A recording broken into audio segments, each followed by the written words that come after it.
గుంటూరు పిరింగిపురం మండలం అమీనాబాదు గ్రామస్తుడను.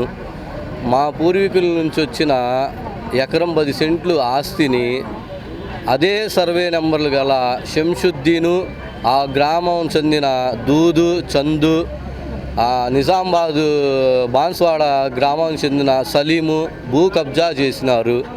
వీళ్ళు అక్రమంగా లంచాలు ఇచ్చి ఎంఆర్ఓ ఆఫీస్లో, రిజిస్టర్ ఆఫీస్లో డాక్యుమెంట్లు పుట్టించి భూమి మీదకి రాకుండా వివాదాలు పెడుతున్నారు, గొడవకు దిగుతున్నారు. ఎక్కడ 7 సంవత్సరాల నుంచి మేము అర్జీ పెడుతున్నా మా అర్జీ స్వీకరించి మాకు ఎటువంటి న్యాయం జరగలేదు. ఈ సందర్భంలో మేము ఈరోజు ఎమ్మెల్యే శ్రావణ కుమార్ గారు గౌరవంగా మా పిరింగిపురం మండలానికి ఒక కార్యవేదికకి వచ్చి ఉన్నారు. ఆయనకి అర్జీ పెట్టుకోవడానికి నేను ఇక్కడికి వచ్చాను. ఈ గవర్నమెంట్లో అయినా మా పని అయ్యిద్దని చాలా ఆశిస్తున్నాను.